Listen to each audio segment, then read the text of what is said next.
Hello friends, आज chapter 8 trigonometry में रहेंगे। चैप्टर 8 ट्रिग्नोमेट्री जैसा नाम से डिफाइन होता है कि ट्राई ट्राई ट्राई का मतलब होता है थ्री। ये जो ट्राई है इसका मतलब होता है थ्री। गॉन का मतलब होता है जहाँ पे साइड्स की बात करी गई है, इसकी बात करिए साइड्स। मैट्री का मतलब होता है कि जहाँ पर मेजरमेंट की बात करी गई है। ठीक है, जहां पर तीन साइड को मेजर की बात करें इसको हम ट्रिग्नोमेट्री कहते हैं। ये एक रिलेशन बताता है किसका, साइड्स का, एंगल ऑफ ए ट्राइंगल। ठीक है, ट्रिग्नोमेट्री क्या होता है, एक रिलेशन बताता है। किसका रिलेशन बताता है, साइड्स का और ट्राइंगल का जो एंगल है उनके बीच में क्या क्या रिलेशन है। ठीक है, इसी को हम बोलते हैं ट्रिग्नोमेट्री। अब ट्रिग्नोमेट्री में और क्या होता है, तो सबसे पहले हमें ट्रिग्नोमेट्री में हम एक राइट एंगल ट्राइंगल की बात करते हैं। ठीक है, इसमें क्या होता है, जो कि 90 डिग्री का होता है, ये होता है आपके पास राइट एंगल ट्राइंगल। ठीक है, राइट एंगल ट्राइंगल जैसा आप लोगों को पता है कि आपने इस पोर्शन को मान लिया ए, इसको माना बी, इसको क्या माना आपने सी। ठीक है, तो ये जो पोर्शन होता है इसको हम बोलते हैं परपेंडिकुलर। क्या बोलते हो आप इसे, परपेंडिकुलर। ठीक है, ये जो पोर्शन होता है इसको हम बोलते हैं बेस। क्या बोलते हो आप इसको, बेस। और ये जो होता है इसको हम बोलते हैं हाइपोटेन्यूस। ठीक है, ठीक है, ये आपका होता है बेस, ये आपका सॉरी ये होता है परपेंडिकुलर, ये आता है आपका बेस और ये होगा आपका हाइपोटेन्यूस। ठीक है, इसमें क्या होता है, तो सबसे पहले जैसे कि आपको एक्सरसाइज के अकॉर्डिंग बढ़ाएंगे। सबसे पहले इसमें क्या होता है, ये आपको पता होता है, ये राइट एंगल ट्राइंगल है। ठीक है, ये राइट एंगल ट्रायंगल ऐसा बोलते हैं कि जो राइट एंगल ट्रायंगल जो होता है उसके सामने जो होता है वो हाइपोटेनस होता है। तो आपको पता है ये तो हर सिचुएशन में राइट एंगल होता है। तो इसका मतलब अगर यहाँ पे तो ये राइट एंगल है, तो ऐसी कंडीशन में हम थीटा को मानते हैं यहाँ पर। ठीक है, ऐसी कंडीशन में हम थीटा को कहाँ मानते हैं, यहाँ पर। इसका मतलब थीटा के सामने क्या होता है, परपेंडिकुलर। ये थीटा है, थीटा के सामने क्या है, परपेंडिकुलर है। लेकिन और थीटा के सामने परपेंडिकुलर, अगर ये यहाँ पे एंगल होता है तो ये तो वैसे भी परपेंडिकुलर होता है, ये बेस होता है, ये हाइपोटेनस होता है। ठीक है, तो सबसे पहली बात है कि अगर ये थीटा है तो कोई इशू वाली बात नहीं होती है। यानी अगर एंगल ए की बात करी गई है, तो अगर एंगल ए की बात करी है तो ये आपका क्या होगा, ये आपका ऐसी कंडीशन में थीटा कहाँ पर होता है, जहां पे एंगल होगा वहां पे थीटा होगा। और अगर ए की बात करी है और ए पर थीटा है तो ऐसी में कोई प्रॉब्लम की बात नहीं होती। लेकिन अगर ये थीटा कहाँ पे चला जाता है, सी पे, अगर ये थीटा सी पे चला जाता है तो ऐसा बोला जाता है कि थीटा यहाँ पे अगर होता है तो इसके सामने क्या होता है, ये जो पोर्शन होता है ऐसी कंडीशन में ये अपनी जगह बदल लेते हैं। तो ये हो जाता है आपका परपेंडिकुलर, ये हो जाता है आपका परपेंडिकुलर। ये चेंज होके यहाँ पे चला जाता है और ये क्या हो जाता है आपका बेस। यानी ये दोनों आपस में तो चेंज कर लेते हैं पर हाइपोटेनस कभी भी चेंज नहीं होता है। ठीक है, अगर ये थीटा सी है, अगर थीटा सी है तो ऐसी ऐसी कंडीशन में ये हो जाएगा परपेंडिकुलर। यानी ए बी क्या हो जाएगा, परपेंडिकुलर हो जाएगा और बी सी क्या हो जाएगा, आपका बेस हो जाएगा। लेकिन अगर थीटा कहाँ पर है, ए पर है, थीटा अगर पे है तो ऐसी कंडीशन में आपका क्या परपेंडिकुलर कौन होगा, बीसी होगा और बेस क्या होगा आपका, ए बी होगा। ठीक है, अब आपको क्या करना है, सबसे पहले देखो हमारे पास इसके अंदर, हम इसमें हमारे पास कुछ साइंस होते हैं, कुछ रेशियोज होते हैं। जैसे एक आपके पास क्या होता है, साइन होता है, और एक आपके पास होता है कॉस, और फिर होता है साइन कॉस, और फिर एक आपके पास होता है टेन। ठीक है, साइन कॉस और टेन। साइन का अपोजिट क्या होता है, कॉसिक। साइन का अपोजिट क्या होता है, कॉसिक। कॉस का अपोजिट क्या होता है, सेक। और टेन का अपोजिट क्या होता है, कॉट। कुछ नहीं है तो आप यहाँ पे साइन थीटा कह सकते हैं, cos theta, tan theta, cosec theta, sec theta, cot theta. हम इसको थीटा से रिप्रेजेंट करते हैं। तो सबसे पहले आपको क्या करना है, देखो अब इसमें फॉर्मूलाज पुट करते हैं, फॉर्मूला निकालते कैसे हैं। तो इसके अंदर कुछ रूल्स हैं, जैसे कि फॉर्मूला है हमारे पास, तो हम फॉर्मूले को कैसे करते हैं, सबसे पहले इसमें हम फॉर्मूला अप्लाई करते हैं। फॉर्मूला कैसे अप्लाई करेंगे, सबसे पहले आप यहाँ पे लिखोगे कि पंडित, ये हो जाएगा पंडित बद्रीनाथ प्रसाद, पंडित बद्रीनाथ प्रसाद। ठीक है, ये हो जाएगा पंडित बद्रीनाथ प्रसाद। ये होगा आपके पास हर हर भोले, पंडित बद्रीनाथ प्रसाद हर हर भोले। आप लिख सकते हो यहाँ पे सोना चांदी तोले, पंडित बद्रीनाथ प्रसाद हर हर भोले सोना चांदी तोले। इसका मतलब ये साइन है, ये कॉस है, ये टेन है, तो साइन का फॉर्मूला क्या होगा, पी अपॉन एच। कॉस का फॉर्मूला क्या होगा, बी अपॉन एच। और टेन का फॉर्मूला क्या होगा, पी अपॉन बी। तो साइन थीटा है, अब साइन थीटा का फॉर्मूला क्या होगा, साइन का फॉर्मूला होगा पी अपॉन में एच। पी मतलब परपेंडिकुलर, एच का मतलब क्या होगा आपके पास, हाइपोटेनस। ठीक है, अभी आपको बताया साइन का अपोजिट क्या होता है, कॉस होता है। अगर पी अपॉन में एच है तो ये क्या हो जाएगा, एच अपॉन में पी। ठीक है, P for perpendicular, H for hypotenuse, H for hypotenuse, B for perpendicular. Cos theta का फॉर्मूला क्या होगा, बी अपॉन में एच। बी का मतलब होता है बेस, एच का मतलब हाइपोटेनस। सेम ऐसे ही आप इसका रिवर्स कर दीजिए तो हो जाएगा हाइपोटेनस अपॉन में बेस। ऐसे ही टेन थीटा का फॉर्मूला, तो टेन थीटा का फॉर्मूला क्या होता है, परपेंडिकुलर अपॉन में बेस। ये हो जाएगा पी अपॉन में क्या हो जाएगा, बी। आप इसको रिवर्स कर देंगे तो ये हो जाएगा बेस अपॉन में परपेंडिकुलर। आप चाहे तो इसको साइन थीटा का परपेंडिकुलर, तो परपेंडिकुलर वैसे क्या होगा, बीसी। ठीक है, ऐसे वैसे सिंपल बीसी, और हाइपोटेनस क्या होगा आपका, एसी। ठीक है, तो यहाँ पे हाइपोटेनस क्या होगा, इसका रिवर्स हो जाएगा। ठीक है, ये हो जाएगा एसी और ये हो जाएगा आपके पास बीसी। बेस, बेस क्या है आपके पास, ए बी। ठीक है, बेस क्या है आपके पास, ए बी। और हाइपोटेनस तो कभी चेंज ही नहीं होता, ये हो जाएगा आपके पास एसी। इसको रिवर्स कर दो, ये हो जाएगा एसी और अपॉन में क्या हो जाएगा, ए बी। ऐसे पी अपॉन में बी है, परपेंडिकुलर अपॉन में बेस है, तो परपेंडिकुलर कितना हो गया, बीसी। ठीक है, अब बेस कितना हो गया आपके पास, ए बी। इसको पलट दीजिए तो ये हो जाएगा ए बी अपॉन में क्या हो जाएगा आपके पास, बी सी। ठीक है, अब आपके पास क्या है, अब इसमें जैसे कि 8.2 में पहले तो अभी तो ये डिलीट हो चुका है, कुछ कॉन्सेप्ट डिलीट है, जैसे एक एक्सरसाइज आपकी डिलीट है, बट कुछ रेशियोज जो है हमें वो पढ़ने जरूरी है। जैसे आपको पता है कि साइन है, तो अगर 90 माइनस थीटा, जिसको हम क्या बोलते हैं, कॉस थीटा। ठीक है, फिर ऐसे ही आपके पास हो जाएगा कॉस 90 माइनस थीटा, जिसका आंसर क्या हो जाएगा आपके पास, साइन थीटा। ठीक है, फिर साइन का कॉस में, फिर कॉस किस में चेंज हो जाएगा, वही कॉस 90 माइनस थीटा साइन। फिर आप सेक कर लीजिए, सेक 90 माइनस थीटा, ये क्या हो जाएगा आपके पास, कॉस सेक थीटा। ऐसे ही आपके पास आएगा cos sec 90 माइनस थीटा, ये क्या होगा आपके पास, sec थीटा। ठीक है, ऐसे ही cot 90 minus theta is equal to कितना होगा, tan थीटा। फिर आपके पास है tan 90 minus theta is equal to क्या हो जाएगा आपके पास, cot थीटा। ठीक है, ये हमारे पास फॉर्मूला है। अब देखो इसमें टेबल है, टेबल को हम कैसे करते हैं, देखो सबसे पहले यहाँ पे कुछ फॉर्मूला है, पहले हम ये फॉर्मूला पढ़ लेंगे और ये फॉर्मूला हमारे 8.3 में अप्लाई होंगे। 8.3 के अंदर क्या है, सारा फॉर्मूले बेस पर ही है।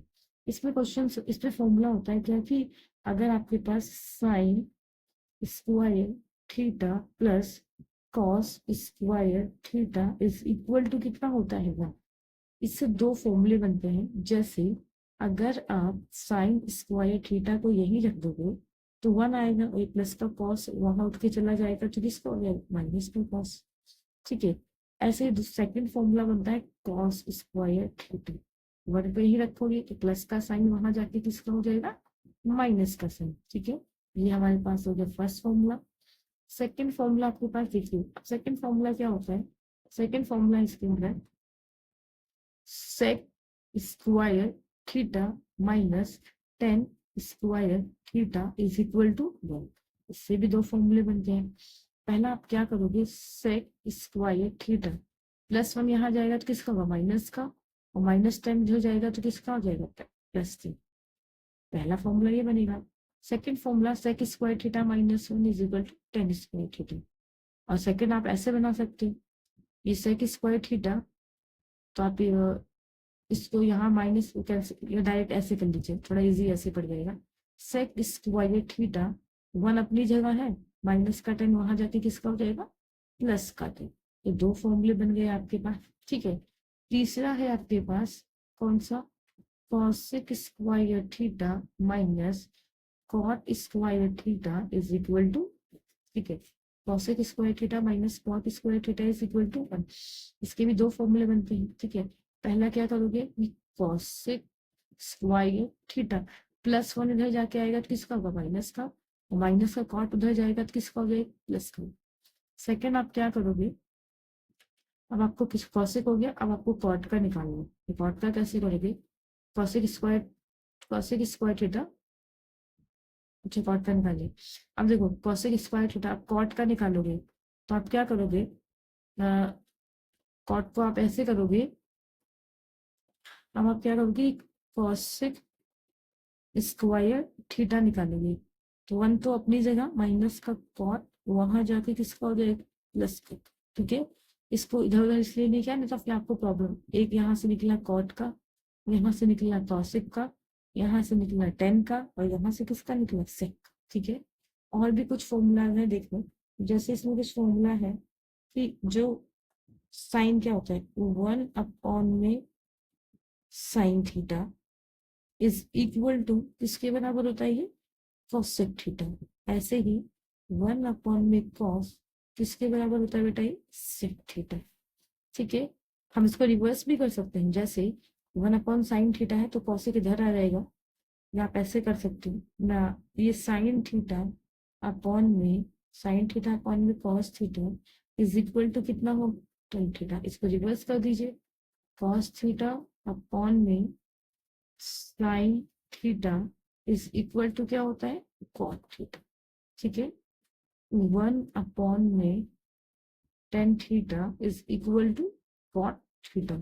तो आप ऐसे भी कर सकते हैं, जैसे अब यहाँ पे क्या था कि वन अपॉन कॉस है, तो आप ऐसे भी कर सकते हैं कि वन अपॉन सेक चला जाएगा इधर और कॉस चला जाएगा इधर, तो जाएगा वन अपॉन में सेक इज इक्वल टू किसके बराबर हो जाएगा, कॉस के। ऐसे यहाँ पे भी आप कर सकते हैं कि वन अपॉन में कॉस सेक इसके बराबर हो जाएगा साइन के। ठीक है, और वन अपॉन टेन कॉट के बराबर होगा, तो वही सेम कंडीशन की वन अपॉन में, फिर आप ऐसे भी तो कर सकते हो कि वन अपॉन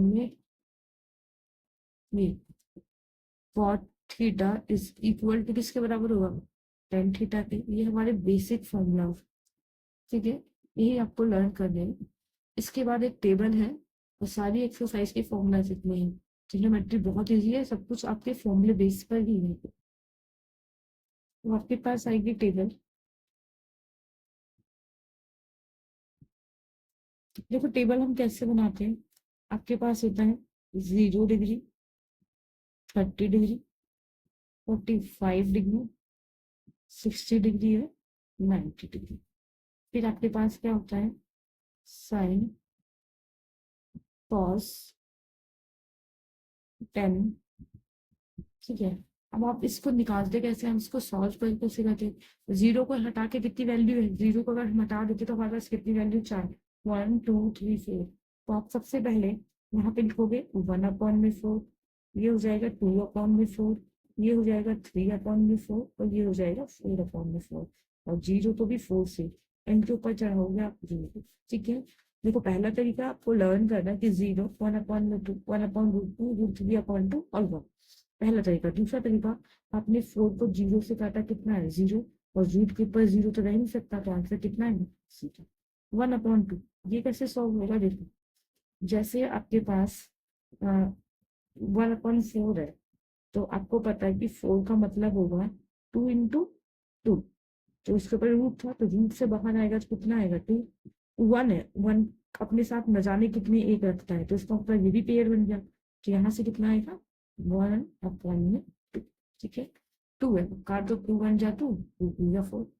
तो अभी अब तो 1 तो आपको पता है 1 अपने साथ बहुत सारे 1 रखेगा, तो इसका पेयर बन जाएगा, ये बाहर आएगा। पर 2 तो सिंगल है ना, इसका कोई स्क्वायर रूट नहीं, तो ये आ जाएगा स्क्वायर रूट उसके ऊपर, ये हो जाएगा 1/3 है बेटा, 3 का कोई फैक्टर नहीं, तो 3 तो रूट में ही रहेगा। 4 है, 4 का मतलब होता है 2 × 2, और पेयर से क्या आ जाएगा बाहर, 4 से 4 काट दिया 1, और 1 तो कभी भी स्क्वायर में नहीं रह सकती, इसका आंसर कितना है, चलो हो गया। इस 1 को रखिए यहाँ पे, इस 0 को रखिए यहाँ पे, √3/2 है, इसको आपको रखना है यहाँ पे, 1/2 को यहाँ पे, और 1/√2 को बीच में रखो। ठीक है, अब 10 क्या होता है, 10 का मतलब होता है 0/1। साइन और कॉस को डिवाइड करते हैं तो 10 निकलता है। तो अब देखिए अगर आप 0 हो और अपॉन में क्या है, किसी भी संख्या से 0 को डिवाइड करोगे तो आंसर कितना आएगा, 0 ही है। देखो 1/2 है, √3/2, तो इस वाले 2 से ये वाला 2 कट गया, तो ऊपर से क्या बचा 1, यहाँ से क्या बचा √3। देखिए √2 से √2 कट गया, नीचे से नीचे कट गया, 1/1। बेटा 1/1 को काटोगे तो आंसर 1 ही आएगा। देखो 2 से 2 कट गया, आंसर कितना आएगा?